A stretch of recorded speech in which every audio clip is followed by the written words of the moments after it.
সুরেশপুর নামক ছোট্ট একটি গ্রামের একটি সাদামাটা পাকা বাড়ির ভেতরে বেড়ে ওঠা এক অল্প বয়সী মেয়ে। নাম তার চারুলতা। 18 বছর বয়সী এক সহজ সরল এবং নিরহংকার মেয়ে, যার গায়ে কোনো রঙিন পোশাক নেই, শুধুমাত্র মলিন পাটের এক শাড়ি। কিন্তু তারপরও তাকে দেখে মনে হয় সে কতটা অপরূপ সুন্দরী। সে নিজে জানে না কিভাবে সাজগোজ করে নিজেকে গুছিয়ে রাখতে হয়। সৎমা জয়া এবং সৎবোন মীরা তাকে সারাটা জীবন শুধু অবহেলা আর অযত্নেই রেখে দিল। চারুলতা, এ কি অবস্থা! এখনো তোর সংসারের কাজ শেষ হলো না? এক ঘরের মেঝে তুই কতবার মুছবি বলতো? সংসারের সব কাজ তুই করিস বলে সারাদিন এসব নিয়ে পড়ে থাকলে কি চলবে নাকি? একটু তো অন্য কাজও করতে হবে নাকি? বলো মা, আমায় আর কি কি কাজ করতে হবে? আমি সব কাজ করে দেব। এতবার করে বলে দিতে হবে কেন তোকে? তোকে না সেদিন বললাম মীরার জন্য নতুন একখানা জামা কিনে এনেছি, সেটা সেলাই করতে হবে। সেলাই করা না হওয়া পর্যন্ত তো মেয়েটা আমার ওই জামাটা পরতেই পারছে না। ঠিক আছে, আমি আমি আজকালের মধ্যে ওই ওই জামাটা সেলাই করে দেব। কি আজকালকার মধ্যেই? মানে আমার তো জামাটা আজই দরকার, কারণ বিকেলে আমার বন্ধুদের সাথে ঘুরতে যাওয়ার কথা আছে। ও মা, তুমি এখন বলো না আমি বন্ধুদের সাথে কোন জামাটা পরে ঘুরতে যাব? আমার নতুন জামা এক্ষুনি চাই। দেখেছিস তো মুখপুরি, তোর জন্য এখন মেয়েটা কি মহা মুশকিলে পড়ে গেল। কত শখ করে জামাটা কিনেছিল মেয়েটা, ভেবেছিল এটা পরে বন্ধুদের বাড়িতে ঘুরতে যাবে। তোর জন্য এখন সেটা হলো না। দাঁড়া মীরা, তোর নতুন জামা পরার ব্যবস্থা আমি করছি।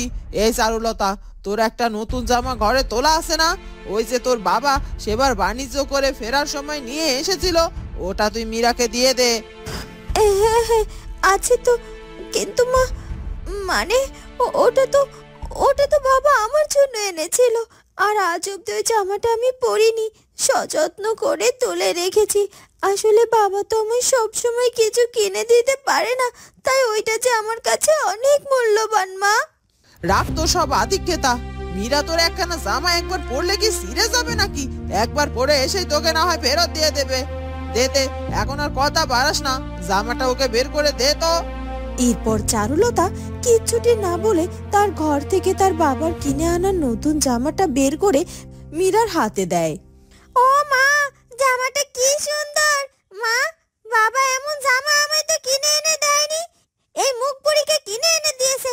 এটা আমি রেখে দেব মা, ওকে আমি আর এটা ফেরত দেব না। আচ্ছা ঠিক আছে, আগে আজকে পর তো একবার, তারপর দেখা যাবে কি করা যায় কি না যায়। এরপর মীরা ও জয়া চারুলতার ঘর থেকে বেরিয়ে যায়। নিজের অজান্তে চারুলতার চোখ দিয়ে ঝরঝর করে জল গড়তে থাকে। বছরে বছরে একটা দুটো শাড়ি দিয়ে পার করে দিয়ে আমি, মার বোন সে তো কখনো ফিরেও দেখে না। অনেকগুলো দিন পর পর বাবা আমায় একটা করে নতুন কাপড় দেয়, এটাও মার বোন নিয়ে নিল। এই জন্যই বলি বাবাকে আমায় যেন কিচ্ছুটি কিনে না দেয়। শুধু আমাকে এসব দেওয়ার দরকার কি? শুধু আমার মন ভাঙা। এভাবে চারুলতার দিন দুঃখে কষ্টে পার হয়ে যায়। আসুন ঘটক মশাই, বসুন, এখানটাতে বসুন। সারু, আরে এই চারুলতা, কোথায় গেলি? ঘটক মশাইয়ের জন্য কিছু জল খাবার নিয়ে আয় তো দেখিনি। আসছি মা। কিছুক্ষণ পর চারুলতা থালা ভর্তি কিছু জল খাবার নিয়ে এসে ঘটক মশাইয়ের সামনে দেয়। যা, এবার তুই এখান থেকে যা। আর হ্যাঁ শোন, দুপুরের রান্না শেষ করে লালুকে স্নান করাতে নদীতে নিয়ে যাবি, কেমন? ঠিক আছে মা। এরপর চারুলতা আবার তার কাজে চলে যায়। মা মীরা, এদিকে একবার আয় তো মা। এই যে ঘটক মশাই, আমার মেয়ে মীরা, ওর বিয়ের জন্যই একখানা পাত্রের খোঁজ করছি আপনার কাছে। পাত্র যেমনই হোক, পাত্রের বাড়ির অবস্থা ভালো হতে হবে। বড়লোক বাড়ির পাত্র কিন্তু অবশ্যই হতে হবে। এসব তুমি কি বলছো কি মা? পাত্র যেমনই হোক মানে আমি কি যেমন তেমন পাত্রের সাথে বিয়ে করব নাকি? আমার বর হতে হবে দেখতে শুনতে সুন্দর, আবার টাকা পয়সাওয়ালাও হতে হবে, ধনীর পাত্র হতে হবে, বুঝলে তো? সে তো বুঝলাম মা, তবে একসাথে তো সব পাওয়া যায় না। তা মা, তুমি কি কাজ জানো সংসারের? কি কি কাজ জানি মানে? আমার মা কি আপনার কাছে কোনো ছোট লোকের বাড়ির পাত্রের খোঁজ করেছে নাকি? মা তো বললো আপনাকে বড় লোক বাড়ির এক পাত্রের খোঁজ করতে। আর আমি যদি বড় লোক বাড়ির বউ হই তাহলে কি আমার কোনো কাজ জানা লাগবে নাকি? আমি কাজ জেনে কি করব? বড় লোক বাড়ির বউ হলে তো আমার চারপাশে দু চারটে চাকরানি থাকবেই থাকবে।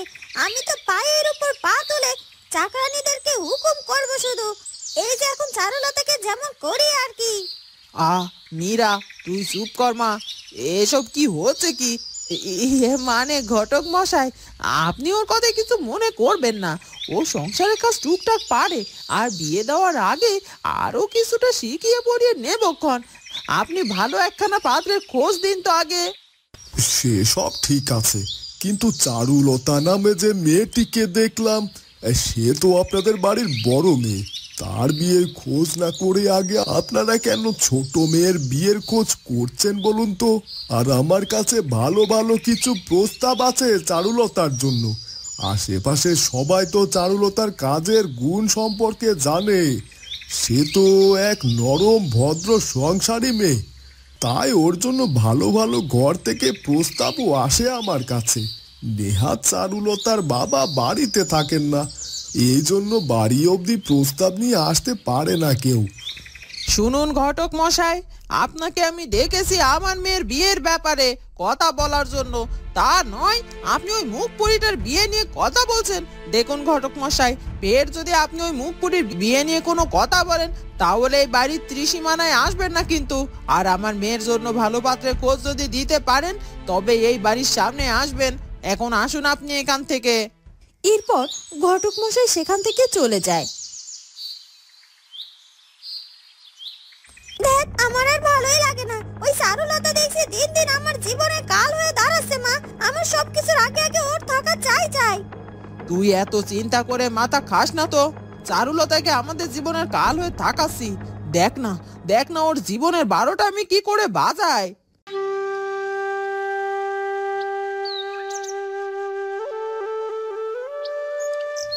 এই লালু, নদীতে নাইতে নেমে কিন্তু তুই বেশি দূরে যাবি না, তাহলে তোকে আমি নদীতে এখানে ফেলে রেখেই বাড়িতে ফিরে যাব, বুঝলি তো?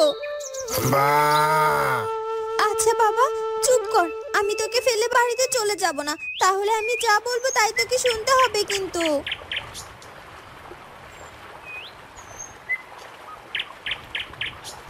চারু, তুমি এইটুকু একটা মেয়ে মানুষ, তুমি কিনা এত বড় একটা গরু নিয়ে নদীতে স্নান করাচ্ছ, শেষে বিপদে পড়ে যাবে গো। চলো চলো চলো, আমি তোমার সাহায্য করে দেবো খন। না না কাকা বাবু, তার কোনো প্রয়োজন হবে না। এই আমার অভ্যেস আছে, সে কবে থেকে লালুকে আমি নদীতে স্নান করাচ্ছি। তবে আপনি যে এইটুকু মুখের কথা বলেছেন তার জন্য আপনাকে অনেক ধন্যবাদ কাকা বাবু। সত্যি গো, তোমার গুণে কদর না করে পারিনি। বিধাতা তোমার মধ্যে যে আরো কত কি গুণ লুকিয়ে রেখেছেন তা বিধাতাই ভালো জানেন। তুমি যে বাড়ির বউ হবে তারা তো খুব ভাগ্যবান গো। ভাগ্যবান? এই কথাটা আমার সাথে যায় না কাকা বাবু। বিধাতা তো আমাকে মুখপুরি পোড়ামুখী অভাগী করে পৃথিবীতে পাঠিয়েছেন গো। তাই আমি মনে করি আমার সাথে যার কপাল জুড়ে যাবে তার কপালখানা যে পড়বে কাকা বাবু। এটা তোমার মনের ভুল ধারণা মা চারুলতা। জন্মের পর তুমি তোমার মাকে হারিয়েছো, তারপর সৎ মা এসে তোমার উপর যে অন্যায় অত্যাচার করে তা আমরা পুরো গায়ের মানুষই জানি গো। আর আমরা সবাই এটাও জানি, এখন তোমার জীবন যতই দুঃখ কষ্টে থাকুক না কেন, বিধাতা এক সময় তোমার সব দুঃখ কষ্ট দূর করবেনই করবেন। আশীর্বাদ করবেন আমার কাকা বাবু। এখন আমাকে লালুকে স্নান করিয়ে শিগগিরই বাড়িতে ফিরতে হবে, মা আবার বকাবকি শুরু করে দেবে। এরপর চারুলতা তার পোষা গরু লালুকে যত্ন করে স্নান করিয়ে দেয় আর সে বাড়ির দিকে রওনা দেয়। এই রে, মনে মনে যে ভয়টা পেয়েছিলাম সেটাই হলো। মা তো বাড়ির উঠোনে ঝাড়ু হাতে করে দাঁড়িয়ে আছে। ওই ঝাড়ু আজ আমার পিঠে পড়ার হাত থেকে কেউ বাঁচাতে পারবে না।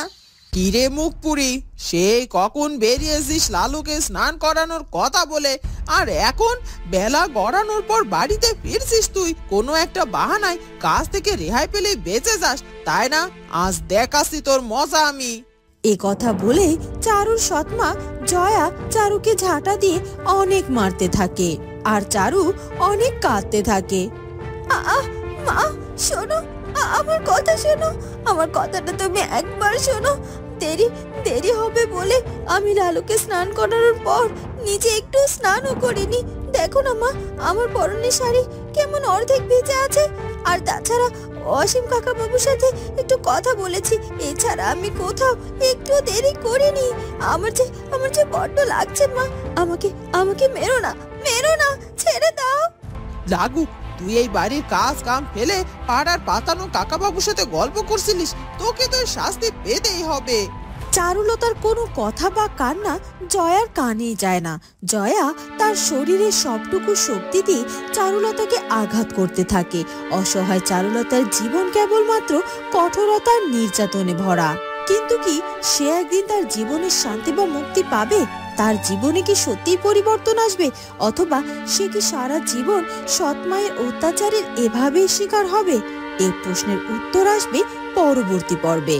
আর আমাদের আজকের গল্পটি ভালো লাগলে অবশ্যই আমাদের চ্যানেলটিকে সাবস্ক্রাইব করে দিবে। দেখা হবে পরবর্তী পর্বে। ধন্যবাদ।